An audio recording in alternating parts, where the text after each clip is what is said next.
बिस्मिल्लाहिर्रहमानिर्रहीम, अस्सलाम वालेकुम। मैं गौहर भट्ट सियासत के प्लेटफॉर्म से आपकी खिदमत में हाजिर हूँ और ऐसे इशारे मिले हैं, ऐसी चीज़ें सामने आ रही हैं जिससे लगता है कि मियां नवाज शरीफ वाकई दिसंबर में कहीं वापस आ जाएंगे और अनकरीब उनकी वापसी का ऐलान मुतवक्का है। मुस्लिम लीग नून के जो बड़े उनके साथ राब्ते में रहने वाले लोग हैं वो कहते हैं कि मियां बड़ा कुन्ना है, डेट नहीं बता रहा, लेकिन वो लगता ऐसे है कि वो वापस जल्दी आने का ऐलान कर देंगे। ये सारी तफसील है मेरे पास और जो आज के इजलास में हुआ वो भी मैं आपको बताता हूँ, लेकिन मैं थोड़ा सा बाद में बताऊँगा। पहले मैं बताऊँगा आज फैसलाबाद डिवीज़न का इजलास था मुस्लिम लीग नून का, जिससे नवाज शरीफ साहब ने खिताब किया, मरीम साहबा ने भी खिताब किया, लेकिन इस इजलास के अंदर थोड़ा जरा रोला पै गया। रोला ये पड़ गया कि जनाब वहाँ पर शेर अली साहब हैं जो कि नवाज शरीफ के अजीज़ हैं, रिश्तेदार हैं, वो वही शेर अली साहब जिनके बेटे आबद शेर अली को नवाज शरीफ ने अपने घर बढ़न तो रोकता सी। ये शेर अली साहब जो है ना, ये बड़े ज़रा थोड़े से क्या कहते हैं रफड़ी से करैक्टर है। ये चीज़ों को अपनी ही तरीके से देखते हैं और चाहते हैं कि इनकी चुदराहट कायम रहे और कुछ भी हो जाए, भावें पीपल्स पार्टी, भावें नून लीग होवे, भावें कोई जमात होवे, मैं जो कह रहे हैं बस वही होवे, फैसलाबाद डिवीजन जो ही होना चाहिए जो मैं कह रहे हैं। लेकिन काम ये कुछ नहीं करते, ये एक पक्की पढ़ी लिखी बात है। काम शाम ये कुछ नहीं करते, जबकि इनके मुकाबले के ऊपर राना सनाउल्लाह साहब हैं जो ज़ाहिर फैसलाबाद से ताल्लुक़ रखते हैं, पंजाब के सदर भी हैं, वो काम भी करते हैं और इन्होंने आडा भी पूरा इट खरक्का पूरा दोवां दे विच। आज इनको खिताब का मौका मिला जब शेर अली साहब को, तो इन्होंने खड़े होकर जी राना सना ने पार्टी बर्बाद कर दी है और पंजाब विच बाहर कोई नहीं निकलता, जलसे जलूकी नहीं आते। उस पर जो वो लोग भी जो फैसलाबाद से साबिक MPA हैं या मौजूदा MPA हैं, वो उठ के खड़े हो गए। उन्होंने कहा कि जनाब ये बिल्कुल झूठ बोल रहे हैं, ये गलत बात कर रहे हैं, क्योंकि हम में से हर एक बंदे के ऊपर 6 मुकदमात दर्ज हैं, हम एंटी करप्शन भी भुगत रहे हैं, हमें नैब के नोटिस भी आ रहे हैं, जलसे में हम जाते हैं, लोग लेके जाते हैं। ये तो खुद किसी जलसे में नहीं आए, इनसे पूछें ये कितने जलसों में यहाँ पर आए हैं। तो वहाँ पर एक मसला बन गया। अब मरीम नवाज शरीफ साहबा जो हैं वो मौजूद थी, नवाज शरीफ साहब भी ज़ाहिर है कि देख रहे थे ऑनलाइन सारा कुछ, लेकिन मरीम साहबा चूँकि मौके पर थी तो मरीम साहबा के लिए बड़ा प्रॉब्लम ये हो गया कि वो अब क्या करें, चूँकि शेर अली साहब गलत बात कर रहे थे, ये बात मरीम साहबा को पता थी, लेकिन वो उनके अंकल लगते हैं, लिहाजा वो उनको अब बराह रास्त ये भी नहीं कह सकते थे कि आप चुप करके बैठ जाए बाबा की खा पाइए। लिहाजा वो तरीके से कह रही थी कि देखिए आप लोग चुप कर जाए, अंकल हैं, बुज़ुर्ग हैं, इनको मार्जन दें, इनको बात करने दें। लेकिन लोग ही बड़े परहेज हैं, वो उठ के खलो गए और उन्होंने धस के जो है ना राणे सना का क्या कहते हैं वो धड़ा मारे। और सच्ची बात वैसे फ्रैंकली यही थी, क्योंकि शेर अली साहब जो हैं वो वाकई उम्र के इस हिस्से में आ गए हैं जहाँ पर उनको इस किस्म की टसलबाजी नहीं करनी चाहिए और ख़ुद को एक ऐसी स्टेज पर रखना चाहिए जो बुज़ुर्गों की स्टेज होती है। तो वो लेकिन वो पार्टी बन जाते हैं, बाकायदा तौर पर पार्टी बन जाते हैं और इसके नतीजे में आज ये इजलास के आखिर में थोड़ी सी समझ लें कि आपको 15-20 मिनट की एक वो रोला रपाजा पिया, ठीक है। लेकिन उससे पहले मियां नवाज शरीफ साहब जो है ना, उन्होंने खिताब सी बड़ा तासो किस्म का। मियां साहब ने बड़ा क्लियर कट किस्म की बातें की, माजी भी बताया उन्होंने कहा यार, ये कहते हैं कि मैं फ़ौज के ख़िलाफ़ हूँ। यार 1965 की जब जंग थी तो मैं उन लोगों में शामिल था जो फ़ौज के ऊपर उनकी वैग जो होती हैं जीप्स और ट्रक्स, उनके ऊपर हम फूल फेंका करते थे। तो मैं फ़ौज के ख़िलाफ़ कैसे हो सकता हूँ? ना मैं फ़ौज के ख़िलाफ़ हूँ, हम लोग बिल्कुल फ़ौज के ख़िलाफ़ नहीं हैं। लेकिन ये बताएं, जो मुझे कहते हैं कि इन नवाज शरीफ की किसी के साथ नहीं बनती, तो मुझे बताएं फिर मेरे साथ नहीं बनती तो बाकियां दा की बनया। फिर उन्होंने गिनवाना शुरू किया। वो शुरू हुए जनाब कायद मोहम्मद अली जिन्ना से। उन्होंने कहा कि जनाब सिर्फ कायद मोहम्मद अली जिन्ना खुशकिस्मत थे जो बच के निकल गए, बाकी जितने भी आए या वो दुनिया से चले गए या जेल गए या जिला वतन हुए। ये हुई गल जी कल मैं कर रहा था, लगता मियाँ ने मेरा वीलाग सुन लिया।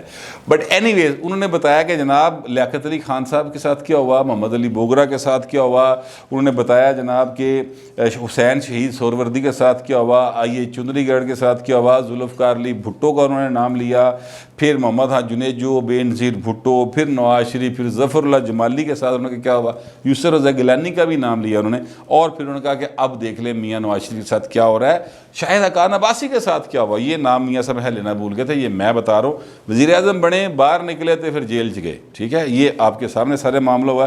कल भी मैंने आपको ये जिक्र किया था कि इंडिया में जो साबिक़ वज़ीर आज़म होता है उसकी बड़ी इज़्ज़त होती है, वो जेलों में नहीं जाता, वो उसको कोई नहीं अंदर लेके मतलब तुनिया नहीं जाता, उन्होंने ना फाइल आया जाता है, ना बेचारा जिला वतन होता है, वो उसको जब तक वो ज़िंदा रहता है उसको एक घर मिला होता है सरकारी तौर पे, वो वहाँ पर अपनी ज़िंदगी गुजारता है, सारे खर्चे सरकार करती है उसके, ये एक वहाँ का कानून है। अच्छा, अब यहाँ पर जो सीन है वो ये है कि साडा वज़ीर आज़म जूँ ही उतरता है या उतार दिता जाता है, उसके बाद फिर उसके बुरे दिन शुरू हो जाते हैं। मियाँ साहब ने यह भी बताया कि जनाब 12 अक्टूबर 99 को मुझे और शहबाज शरीफ साहब को जनरल महमूद और जनरल औरकज़ई, ये दो लोग थे, इन्होंने हमें एक होंडा गाड़ी में बिठाया, मुझे पीछे बिठा लिया और शहबाज को आगे बिठा लिया, और उसके बाद किसी एक मैस में ले गए और वहाँ पर जाके शहबाज शरीफ को कहीं बंद कर दिया, मुझे एक कमरे में ले गए। वहाँ पर फिर मेरे पास 2-3 घंटे बाद जनरल महमूद आए और जनरल महमूद ने आकर मुझे ये कहा कि जनाब ये एक है समरी, इसके ऊपर आपने साइन करने हैं।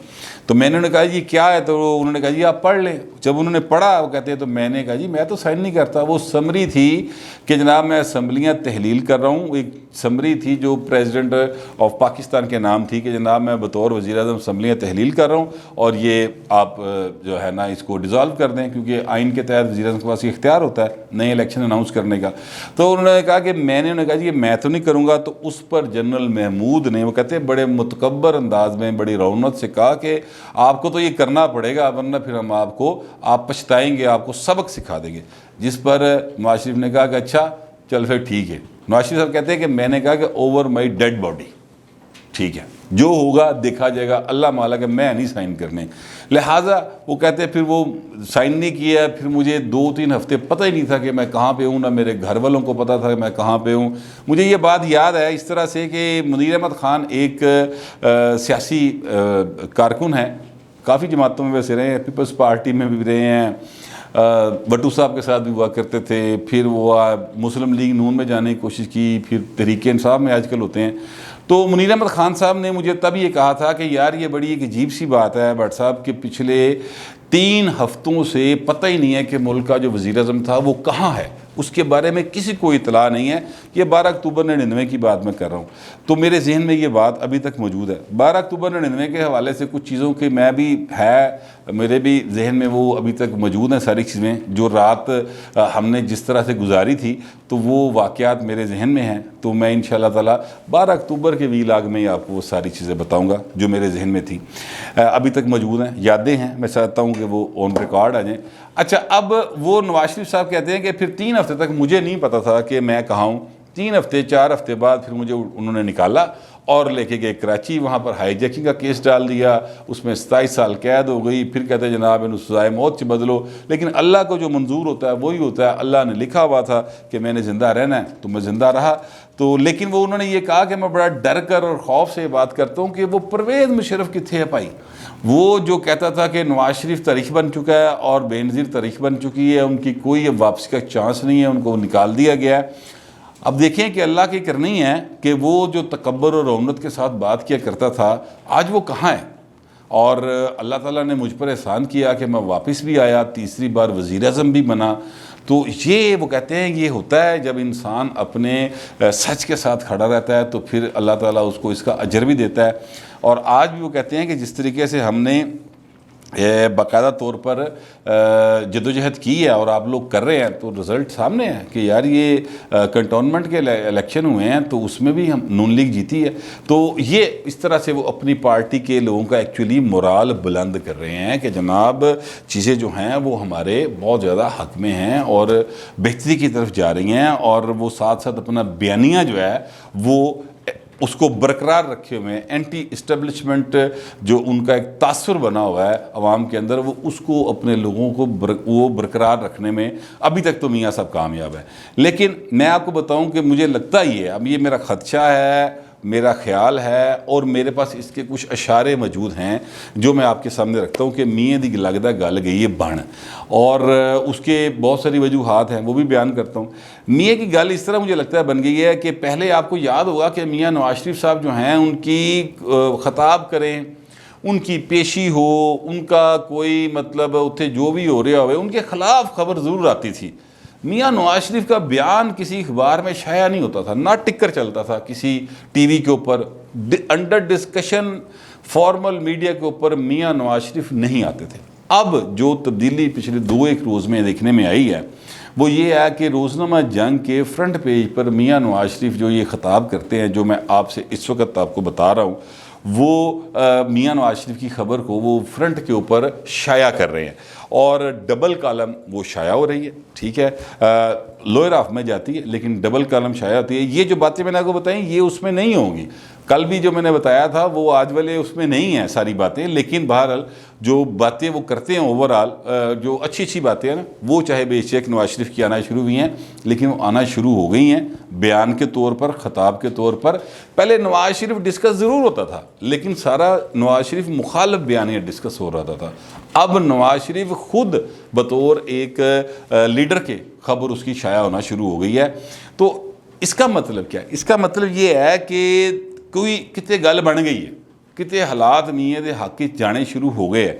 मैंने ये मालूम किया कि यार ये कैसे मियाँ साहब छपना शुरू हो गए हैं। 1-2 अखबारात में, ज़ाहिर है मैं सारी ज़िंदगी रहा हूँ, तो मैंने 1-2 अखबारात के एडिटर से और इधर उधर से मालूम करने की कोशिश की कि ये क्या मामला हुआ है। तो उन्होंने कहा जी कि पहले जहाँ से हुक्म आता था वहाँ से अब हुक्म नहीं आ रहा कि इसे ना शाया करें, जबकि जो हुकूमत है वो कोशिश कर रही है कि मियाँ की खबर शाया ना हो, लेकिन जिन्हों की गल असी मानने उन्होंने सानू कुछ नहीं किया। ना उन्होंने कहा शाया करें, ना उन्होंने कहा कि नहीं करनी, ना उन्होंने कहा कि आप क्यों शाया कर रहे हैं।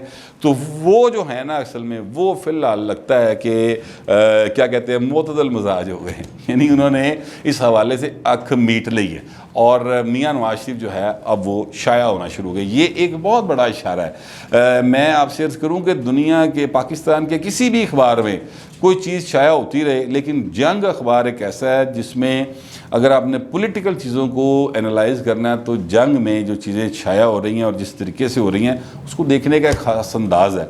तो मियाँ नवाज शरीफ का जंग में इस तरह से शाया होना जो है ना वो माने रखता है। अच्छा, दूसरी बात यह है कि मियाँ साहब ने फिर फ़ोन खड़काने शुरू करते हैं। 2-4 लोगों को, 5 लोगों को उन्होंने फ़ोन किया है। लाहौर के अंदर जिन लोगों से उनकी बात हुई है उनमें से 1-2 मेरे भी तल्लक वास्ते वाले ज़ाहिर है हम शहरदार हैं और शहरदारी में बहुत सारी चीज़ें जो होती हैं वो साझी होती हैं। तो उनमें से एक बंदे ने मुझे बताया है कि मियाँ साहब जो है उन्होंने बातों मुझसे ये कहा है कि यार मैं संजीदगी से गौर कर रहा हूँ कि मैं इसी साल वापस आ जाऊँ, और उन्होंने आपका क्या ख्याल है? तो वो साहब ने कहा कि सर मेरा तो ख्याल नहीं है कि अभी आपको आना चाहिए, क्योंकि अभी जो मेरे पास जो जिस हद तक मुझे इस बात का पता है वो ये है कि अभी तो इमरान खान बड़े ज़ोर में हैं और आप वापस आएंगे तो फिर फंस जाएंगे दोबारा।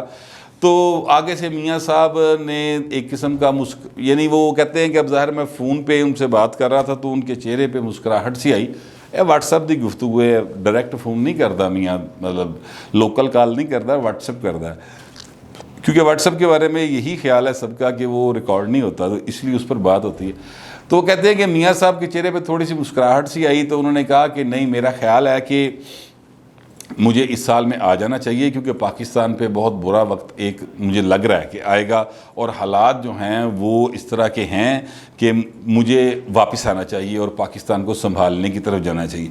अब ये जो बात है ना नवाज शरीफ की कि मुझे पाकिस्तान को संभालने की तरफ जाना चाहिए, ये चीज़ है जिससे मैंने पिक किया है और मैं ये समझता हूँ कि मियाँ साहब को कोई कुव्वतें हैं जिनके साथ उनके राब्ते बहाल भी हुए हैं, इत्मीनान भी बहाल हुआ है, और जिसकी वजह से मियाँ साहब कह रहे हैं कि मैं वापस आऊँगा।